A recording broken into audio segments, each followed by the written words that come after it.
something to live for. This is the hardest part of my life. Losing my grandmother. I wrote a letter because I knew I wouldn't remember all this. So I'm going to start reading it now. First, I want to thank my mother for giving me life and making me who I am today. She made me strong, sensitive, understanding, also disciplined me at the same time. I will definitely pass this on to my children. But there's a difference in the love I feel for my grandparents. It's an unexplainable love. My grandparents are one. Some of my cousins didn't know my grandfather like I did. But after I read this letter, you'll feel like you've known him all your life. My grandparents, which for me were my bojito and bojita, are the light of my life. They took care of me when my mom had to work. They simply go out to have some fun because she was young, and that's okay with me now because I know what it's like to be a young mother. My grandparents fed me, dressed me, and gave me unconditional love. They are my everything. I'm the one who took off my grandfather's work shoes while he's sitting in the recliner and put his slippers on. I slept in the middle of them while my bojita broke 2 or 3 ribs when I kicked her off the bed while sleeping because of a toothache she was taking care of for me. So you can imagine how much they mean to me. Now somehow I've learned to let them go temporarily, to rest in peace. I can't be selfish because they belong together. I know they will be our halos over our head, looking down on us. Like she always bought about 30 gifts when she went on one of her trips to make sure all of us received a gift from her. Never left any one of us out. I wish I could share all of my unforgettable memories I shared with them, but it would be unfair. There wouldn't be a chance for anyone else to share their feelings. I think I've said enough for you to realize how lucky we are to have such extraordinary grandparents. They went straight to heaven. Thank you all for listening to me and feeling the love that I feel for my bojito and my bojita. And I feel blessed to be part of all of you. Thank you.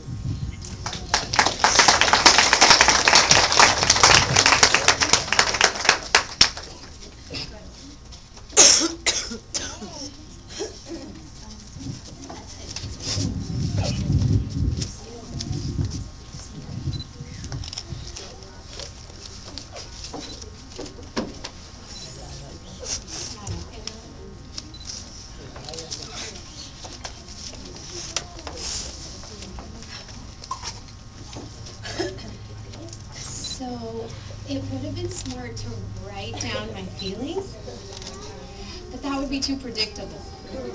I would totally, nerdy girl, write the speech down, but I didn't. So, and this is the truth, a bird pooped on me this afternoon, and my mom told me that that was good luck. So I'm hoping, it is good luck. Good. So I'm banking on that luck that I will get through this speech. 1, without crying. 2, that all of you will laugh. And that Vanessa will be able to translate to Spanish. The blonde one. Yeah, her. So, this is a lot. I'm asking for this bird poop, but Abuelita just got my back. So, yeah. No, we're not wearing black, except the few that didn't get the memo, but because we're celebrating her life, and we're not mourning. No, not today. We're not going to mourn. We're going to celebrate Abuelita's life. Mind you, I call her Abuelita. Couldn't say Abuelita. It stuck. Anyways, I'm a little nervous, but I've had 2 glasses of wine, so I'll get through it.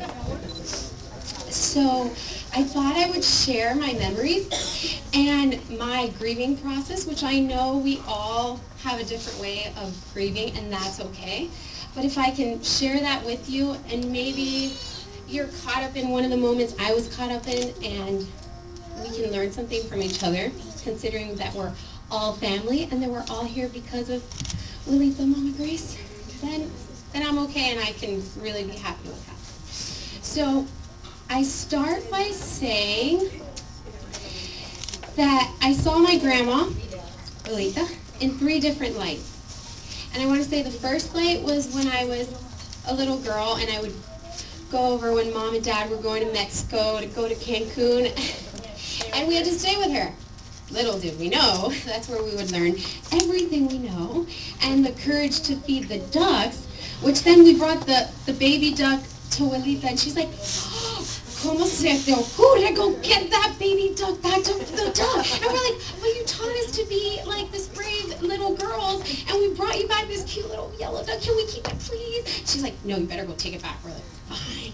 But she would walk with us to the lake, and we would feed the ducks, and then we'd come back to like the best food ever. And I dare any sister to say that she could cook as good as Abuelita, because we can't. sorry, Mom. I love you.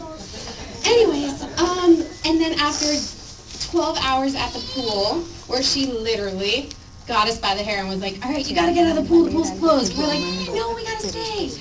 Anyways, we were starving. My eyes were blurry. Would you see the halos around the light? Because we were in the pool for 12 hours. Yeah, and so all these memories is that first light I saw Grandma in. And then the second light I saw her in, I only saw after I learned of her leaving. May I say leaving, because she's not gone.